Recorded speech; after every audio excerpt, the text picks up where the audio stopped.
রব্বিল আলামিন আসসালাতু ওয়াসসালামু আলা রাসূলিহিল কারীম ওয়া আলা আলিহি ওয়া সাহবিহি আজমাইন।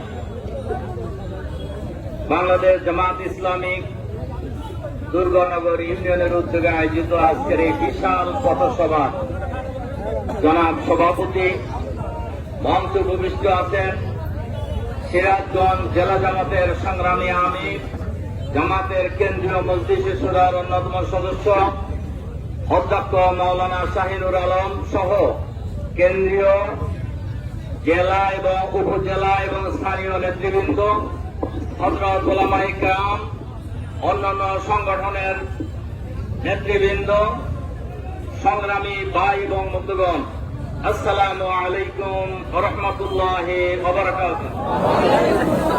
আল্লাহ তাআলার দরবারে শুকরিয়া, যার একান্ত মেহেরবানিতে দীর্ঘ 15.5 বছরেরও অধিক সময় পরে আমার এই প্রিয় বালসাবাড়ি এই অঞ্চলের মানুষের সামনে খোলা আকাশের নিচে মুক্তভাবে মুক্ত বাতাসে আপনাদের সামনে হাজির হওয়ার, কথা বলার যে সুযোগ পেয়েছেন, যে মনিব আমাদেরকে সুযোগ করে দিয়েছেন, তার দরবারে আমরা শুকরিয়া আদায় করি আলহামদুলিল্লাহ।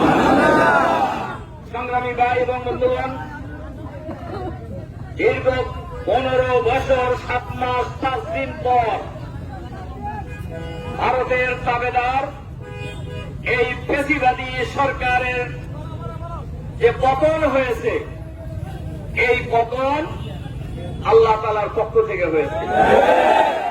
এই দাম্ভিক মহিলা এই দেশের মানুষকে মানুষ মনে করতেন না, এই দেশের আলেম ওলামাদেরকে মানুষ মনে করতেন না, এই দেশের ইসলামপন্থী জনতাকে মানুষ মনে করতেন না, এদেশের ছাত্র সমাজকে মানুষ মনে করতেন না। যার কারণে ক্ষমতায় আসার পর থেকে একের পর এক এই দেশের মানুষের উপর জুলুম নির্যাতনের স্টিমরোলার পরিচালনা করেছে। দল মত নির্বিশেষে, জাতি বর্ণ ধর্ম নির্বিশেষে সকল মানুষ এই ফ্যাসিবাদী সরকারের জুলুম নির্যাতনের শিকার ছিল।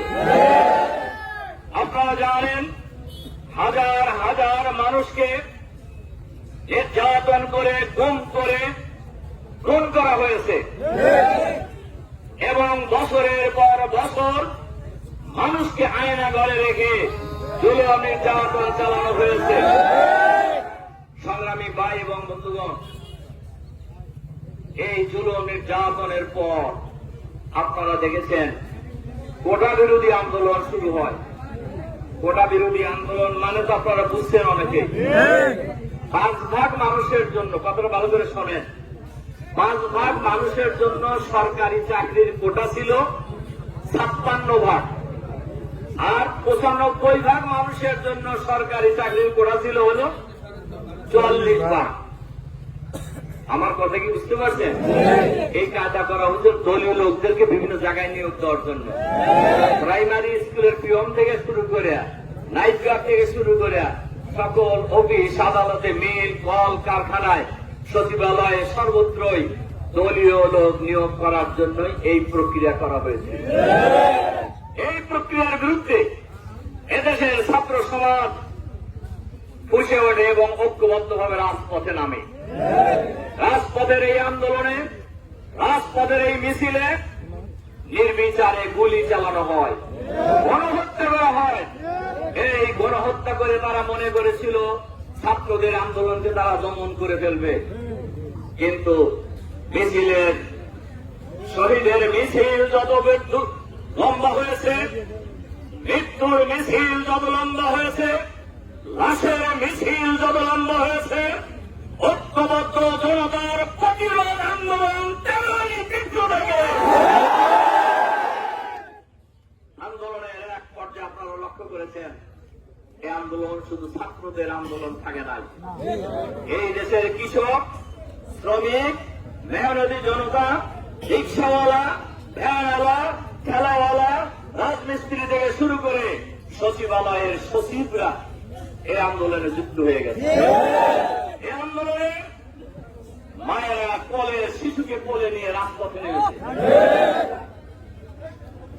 শুধু নামে নাই, বাড়ির থেকে খাবার রান্না করে নিয়ে এসে ছাত্রদেরকে খাওয়াইছে। এই আন্দোলনের পরে আন্দোলন দমন করার জন্য আপনার গণহত্যা করেও যখন আন্দোলন দমন করা যায় নাই, তখন তারা কারফিউ জারি করছে। কারফিউ ভেঙে সেনাবাহিনীর ব্যারিকেড ভেঙে বাংলার ছাত্র জনতা রাজপথে ঐক্যবদ্ধ প্রতিরোধ গড়ে তুলেছে। এবং গত 4 আগস্ট এরা ছিল তাদের সর্বশেষ হত্যাকাণ্ডের সিদ্ধান্ত। হাজার হাজার মানুষকে ওই দিন তাদের পেটুয়া বাহিনী, তাদের দলীয় নিয়োগকৃত police, BDR, RAB, Chhatra League, Jubo League, সন্ত্রাসী লীগ সহ সম্মিলিতভাবে ছাত্র জনতার উপরে হামলা করে। এবং আপনারা জানেন সবচেয়ে বেশি মানুষ মারা গেছে 4 তারিখে। মানুষ হত্যা করেছে, মানুষের মৃত্যুর মিছিল, লাশের মিছিল হয়ে গেছে রাস্তায় রাস্তায় রাস্তায়, এদিকে ওখানে ওখানে লাশ করে আছে, কিন্তু কারফিউ দিয়েও ছাত্র জনতার আন্দোলন রোখা যায় নাই।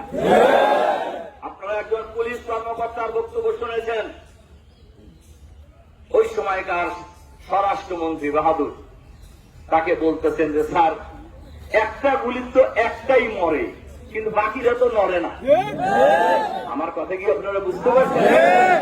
গুলি করে গণহত্যা চালানো হয়েছে, কিন্তু মানুষের মিছিল বন্ধ করতে তারা। আর এই 5 তারিখে ছিল হলো গণভবন ঘেরাও। গণভবন ঘেরাও বোঝেন তো? হাসিনা যে বাসায় থাকতেন, এটাও সরকারি বাসা, আপনার আমার পয়সায় চলেও বাসা। অথচ ওইটাকে উনি জমিদারি বানায় নিছিল। ছিল ওনার পরে ওনার ছেলে থাকবো, এরপরে মেয়ে থাকবো, এরপরে মেয়ের যদি কোনো বাচ্চা হয় হে থাকবো। আমার কথা কি আপনি বুঝতে পারছেন? আর এই আন্দোলনে তাদের একটা সস্তা স্লোগান ছিল, এই স্লোগান মানুষের মাটির সাথে মিশিয়ে দিচ্ছে। সে স্লোগান কি জানেন তো আপনারা? রাজাকার।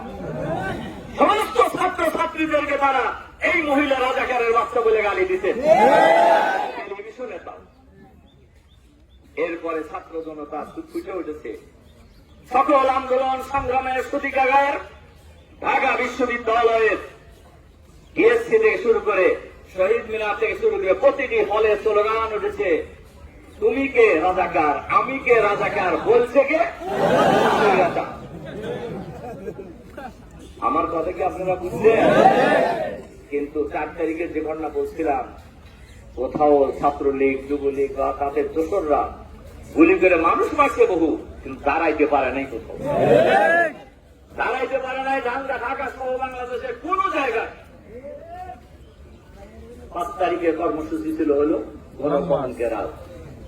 মিছিল যখন গণভবনের দিকে যাচ্ছিল, চতুর্দিক থেকে লক্ষ লক্ষ ছাত্র জনতা, নারী পুরুষ, আবাল বৃদ্ধ বনিতা মিছিল নিয়ে গণভবন ঘেরাওয়ের দিকে যাচ্ছিলেন, তখনই কিন্তু তিনি বিমানে করে পালিয়ে যেতে বাধ্য হয়েছে। আমি ঢাকায় অনেক মিটিং এ বলছি, এই উপমহাদেশের রাজনীতিতে অনেক শৈল শাসকেরই পতন হয়েছে, জেলে গেছে, মরিয়ে গেছে, কিন্তু পালানোর কিন্তু ইতিহাস নেই। এখন থেকে 800-900 বছর আগে এখতিয়ার উদ্দিন বখতিয়ার খলজি যখন ভারতবর্ষে এসেছিলেন ইসলামের পতাকা নিয়ে, ওই সময়ের শাসক লক্ষণ সেন পিছনের দরজাতে পালায় গেছিল।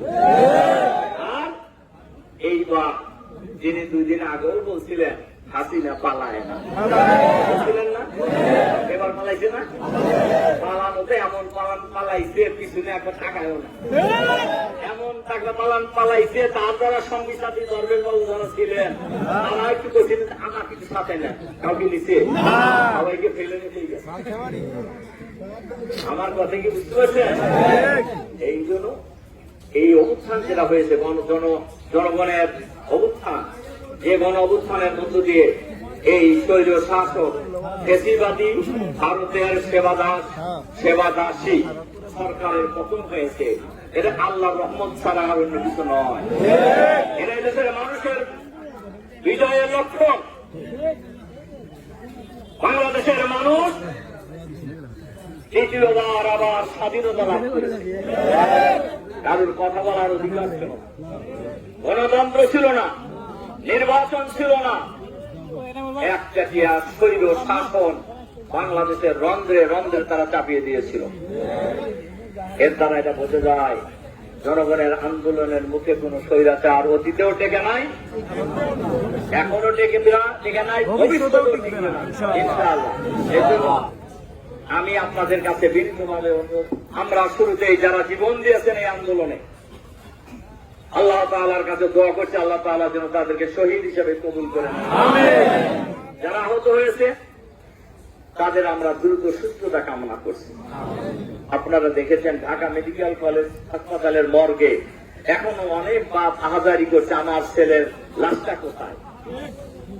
অনেক মা আহাজারি করছে, আমার ছেলের লাশটা দাও। অনেক স্ত্রী স্বামীর লাশে খুঁজে বেড়াইতেছে। সংগ্রামী ভাই বন্ধু, আপনার কারণ জানেন, গণকবর দেওয়া হয়েছে এবং ঢাকার রাস্তার পাশে লাশ করে থাকতে দেখা গেছে। এত বড় হত্যা চালাইছে, কিন্তু জনগণ রাজপথ নাই। সংগ্রামী ভাই এবং বন্ধুগণ, আমি আপনাদের কাছে বিনীতভাবে অনুরোধ রাখতে চাই, আমি ঢাকায় অনেক মিটিং এ বলছি কথা, এবারে যারা জীবন দিয়েছেন তার হলো জাতীয় বীর। তাদেরকে জাতীয় বীর হিসাবে আখ্যায়িত করা উচিত, স্মরণ করা উচিত। সংগ্রামী ভাই এবং বন্ধুগণ, এর সাথে সাথে আমরা বাংলাদেশকে আগামী দিনে, কথা তো বহু আছে, 15 বছরে জমানো কথা, এটা আজকে বলা যাবে না, আজকে বক্তৃতা করবো না, আসেও নাই, আপনি দাঁড়াইলে তো কিছু বলা লাগে। সামনে ইনশাআল্লাহ বড় মিটিং দেখে বিস্তারিত বক্তব্য আমি দিব ইনশাআল্লাহ। আমরা বাংলাদেশকে একটি সুন্দর বাংলাদেশ হিসেবে গড়ে তুলতে চাই, একটি সমৃদ্ধ বাংলাদেশ হিসেবে গড়ে তুলতে চাই, একটি ইনসাফের বাংলাদেশ হিসেবে গড়ে তুলতে চাই, ন্যায় এবং সাম্যের বাংলাদেশ হিসেবে গড়ে তুলতে চাই, আমরা ইসলামের বাংলাদেশ হিসেবে।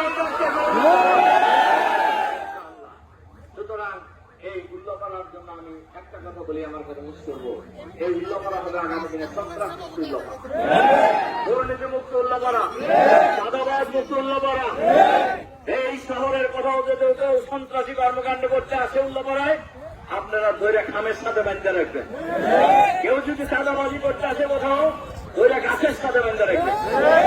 আপনারা আগামী দিনে এই উল্লাপাড়াকে একটি সুন্দর উল্লাপাড়া, সমৃদ্ধ উল্লাপাড়া, শান্তির উল্লাপাড়া, দল মত নির্বিশেষে, জাতি বর্ণ ধর্ম নির্বিশেষে, হিন্দু মুসলিম নির্বিশেষে সবাই আমরা ঐক্যবদ্ধ হবে এই উল্লাপাড়াকে সুন্দর উল্লাপাড়া করার জন্য আমরা চেষ্টা করবো ইনশাআল্লাহ। আপনারা শুনেছেন উল্লাপাড়া জামাত শিবিরের কর্মীরা এসপি সাহেব আমাকে ফোন দিয়েছেন পাহারা দেওয়ার জন্য, থানা, আমাদের ভাইরা থানা পাহারা দিয়েছে, উল্লাপাড়ার মন্দির পাহারা দিয়েছে, অমুসলিমদের ব্যবসা বাণিজ্য পাহারা দিয়েছে। আমরা এই কাজ করে যাবো, এটা আমাদের দায়িত্ব আমরা মনে করি। কাজেই আসুন সবাই মিলে সম্মিলিত ভাবে একজন আরেকজনকে সম্মান করি, ভালোবাসি, শ্রদ্ধা করি এবং আগামী দিনে সুন্দর উল্লাপাড়া গড়ে তোলার জন্য আমরা ঐক্যবদ্ধভাবে চেষ্টা চালিয়ে যাই। আল্লাহ অভিজ্ঞান করুন। এ কথা বলে আপনাদের প্রতি আবারও আন্তরিক সালাম এবং মোবারকবাদ জানিয়ে আপনাদের পরিবার পরিজনের সার্বিক শান্তি এবং কল্যাণ কামনা করে আমার জন্য তো আছে এই উল্লাপাড়াকে আগামী দিনে সমৃদ্ধ উল্লাপাড়া হিসেবে গড়ে তোলার জন্য আপনাদের সাথে একজন কর্মী হিসাবে লড়াই করে যাবো ইনশাআল্লাহ। অভিজ্ঞান করুন। আল্লাহ হাফেজ। আসসালামু আলাইকুম ওয়া রাহমাতুল্লাহি ওয়া বারাকাতুহু।